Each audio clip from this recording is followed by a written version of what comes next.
அன்பர்களே வணக்கம். இன்றைக்கு வீடியோ தொகுப்பில் எதை பற்றி பார்க்க போகிறோம்னா, நம்ம வணங்கக்கூடிய தெய்வத்தின் மூலமாக செய்கின்ற செயல் அனைத்துமே வெற்றிகரமாக முடியணும் அப்படிங்கிறதுக்காக அந்த தெய்வத்திட்ட இந்த முறையை நம்ம செஞ்சுட்டு போனோம்னா கண்டிப்பாக நம்மளுக்கு அந்த விஷயத்தை அந்த தெய்வம் நல்லபடியாக முடிச்சு கொடுக்கும் அப்படிங்கிறத பற்றி, அதுக்கு உண்டான மந்திரத்தை பற்றி தான் நம்ம இன்றைக்கி பார்க்க போகிறோம்.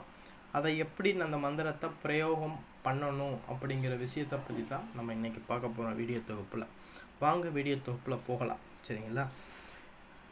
குறி சொல்கிறவளாக இருக்கட்டும், ஒரு தெய்வத்தை வச்சு குறி சொல்கிறவளாக இருக்கட்டும், இல்லை ஒரு தெய்வத்தை வச்சு மாந்திரீக விஷயங்கள் செய்கிறவங்களாக இருக்கட்டும், ஒரு தெய்வத்தை பற்றி எந்த ஒரு செயல் செய்கிறவங்களாக வேணாலும் இருக்கட்டும், சரிங்களா?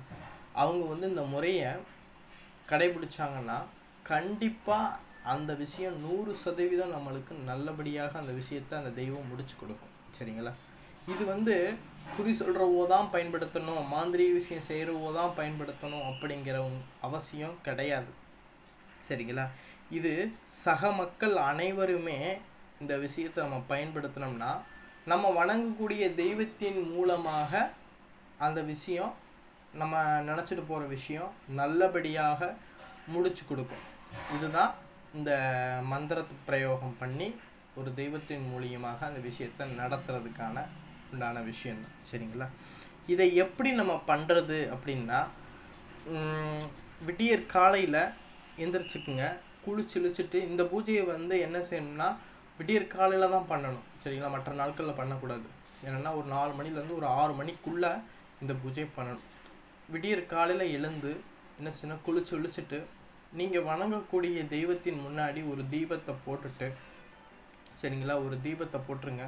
முடிஞ்சிச்சுன்னா அதுக்கு ஏதாவது இனிப்பு பதார்த்தம், ஏதாவது லட்டு, கல்கண்டு, உலர் திராட்சை, பேரிச்சம்பழம், இந்த மாதிரி அதுக்கு ஏதாவது ஒரு நெய்வேத்தியம் வச்சுட்டு, ஒரு செம்பில் கொஞ்சம் தண்ணி வச்சுட்டு அந்த தெய்வத்தை முன்னாடி தீபம் போட்டுட்டு, நான் ஸ்க்ரீனில் கொடுக்கக்கூடிய மந்திரத்தை என்ன செய்கிறீங்கன்னா, உங்கள் தெய்வத்தை பார்த்த மாதிரி, உங்கள் தெய்வத்தை மனசுக்குள்ளே நினச்ச மாதிரி ஒரு 108 தடவை அந்த மந்திரத்தை சொல்லி முடிங்க, சரிங்களா?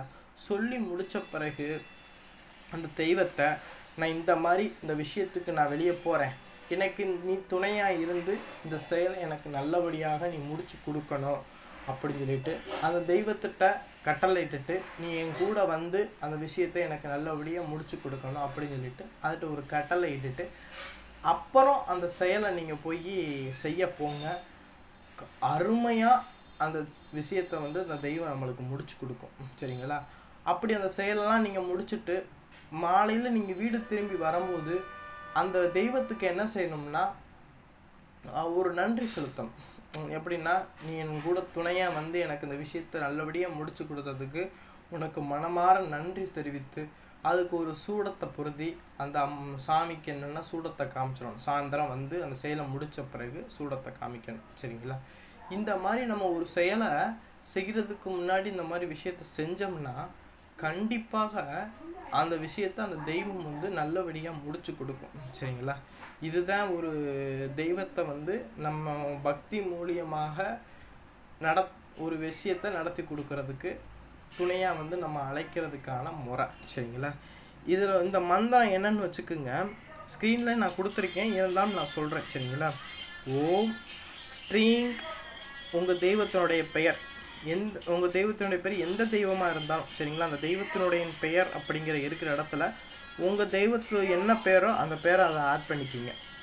கெங், நான் எடுத்த காரியமெல்லாம் சித்திக்க என் கூட வா ஸ்வாக அப்படிங்கிற மந்திரத்தை 108 தடம் சொல்லி அந்த நீங்கள் வணங்கக்கூடிய தெய்வத்தை மனசில் நிலைநிறுத்தி 108 தடமும் ஒரு நிலையோடு இந்த மந்திரத்தை ஜெபம் பண்ணணும், சரிங்களா? இப்படி நம்ம எந்த விஷயத்துக்கு போகணும்னாலும் சரி, விடிய காலையில் எந்திரிச்சிட்டு இந்த விஷயம் எனக்கு நல்லபடியாக நடத்தி கொடுக்கணும் அப்படிங்கிற மனசில் நினச்சிக்கிட்டு இந்த மந்திரத்தை 108 தடவை நீங்கள் ஜெபம் பண்ணிவிட்டு நீங்கள் அந்த செயலுக்கு வெளியே போனீங்கன்னா அதை நல்லபடியாக அந்த தெய்வம் முடிச்சு கொடுக்கும், சரிங்களா? இது ஒரு பிரயோக முறை, சரிங்களா? இந்த இதை பயன்படுத்தி அருமையாக நம்மளுடைய தெய்வத்தை வச்சு நம்ம சில விஷயங்களை வந்து நம்ம சாதிச்சுக்கலாம். சரிங்களா? ஒரே ஒரு விஷயம் மட்டும், தெய்வத்துக்கிட்ட எப்படி நம்ம பேசி வாங்கணுங்கிற வித்தையை நம்ம தெரிஞ்சுக்கிட்டோம்னா தெய்வத்துக்கிட்ட இருந்து நம்ம என்ன வேணாலும் வாங்கி போடலாம். சரிங்களா? பேச தெரிஞ்சவனுக்கு அவன் எல்லாத்தையுமே சாதிச்சு போடலாம். அப்படிங்கிற மாதிரி தெய்வத்துக்கிட்ட பேச தெரிஞ்சவனுக்கு தெய்வத்திட்ட இருந்து அவன் நினச்சதை பூரா, தேவையானதை பூரா வாங்கிக்கிறலாம். சரிங்களா?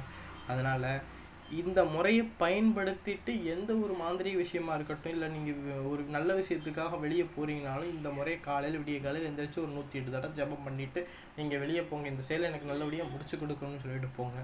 கண்டிப்பாக அருமையாக வேலை செய்யும். நல்ல வேலை செய்யக்கூடிய கை தேர்ந்த ஒரு பிரயோக முறை தான். சரிங்களா? நாங்கள் பிரயோகம் பண்ணி பார்த்து அனுபவத்தில் சொல்லக்கூடிய முறை தான் இது. சரிங்களா? இந்த வீடியோ தொகுப்பு பிடிச்சிருந்துச்சுன்னா லைக் பண்ணுங்கள், ஷேர் பண்ணுங்கள், கமெண்ட் பண்ணுங்கள். நன்றி, வணக்கம்.